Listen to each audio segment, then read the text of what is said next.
दोस्तों, एक बार की बात है जब एक गांव में एक माया नाम की स्त्री रहती थी। उसका भरा पूरा परिवार था। धन धान्य की कोई कमी नहीं थी। माया भी खुश ही थी अपने घर संसार में। लेकिन कभी कभी अचानक बेचैन हो उठती। इसका कारण वह खुद भी नहीं जानती थी।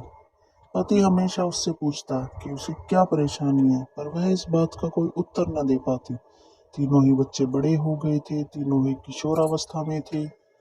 अब उनके रुचि के विषय अपने पिता के विचारों से ज्यादा मेल खाते थे। वे ज्यादातर समय अपने पिता, टीवी और दोस्तों के साथ बिताते।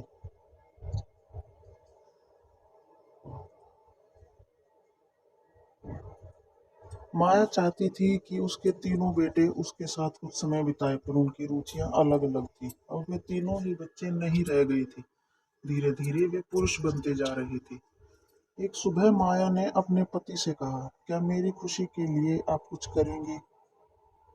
पति ने कहा, हाँ हाँ, क्यों नहीं। माया बोली, मैं एक बेटी गोद लेना चाहती हूँ और इस पर आप कोई सवाल जवाब नहीं करेंगे। पति को माया की बात सुनकर आश्चर्य हुआ, पर उसने कुछ नहीं कहा। माया ने यही विचार तीनों बच्चों के सामने रखा। किसी को कोई आपत्ति तो नहीं थी, पर सबके मन में सवाल था, क्यों? जल्द ही माया ने 1.5 महीने की एक प्यारी सी बच्ची अनाथ आश्रम से गोद ले ली। 3 बार मां बनने का सुख भोग लेने के बाद भी आज माया में वात्सल्य की कमी नहीं थी। बच्चे के आने की खुशी में माया और उसके पति ने एक समारोह का आयोजन किया। जब मेहमानों को संबोधित करते हुए माया बोली, मैं आज अपने परिवार और पूरे समाज के मन में उठे क्यों का जवाब देना चाहती हूँ। मेरे ख्याल से हर घर में एक बेटी का होना आवश्यक है। मेरे बेटी के स्नेह और अपनेपन की शीतलता ही घर के सभी लोगों को एक दूसरे से बांधे रखती है।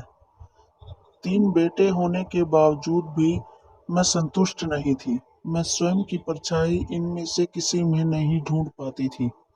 बेटी शक्ति है, सृजन का स्रोत है।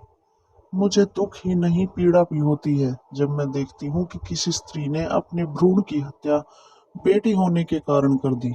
मैं समझती हूँ कि मेरे पति का वंश जरूर मेरे ये तीनों बेटे बढ़ाएंगे, पर मेरे मातृत्व का वंश तो एक बेटी ही बढ़ा सकती है। दोस्तों, आशा करता हूँ मेरी कहानी बेटियां घर की शोभा आप सबको पसंद आई होगी और काफी कुछ सीखने और समझने के लिए मिला होगा। और ऐसी ही दिलचस्प कहानियों की वीडियो देखने के लिए चैनल को सब्सक्राइब ज़रूर करें और अपना एक कीमती कमेंट ज़रूर करें। कहानी सुनने और देखने के लिए आपका धन्यवाद।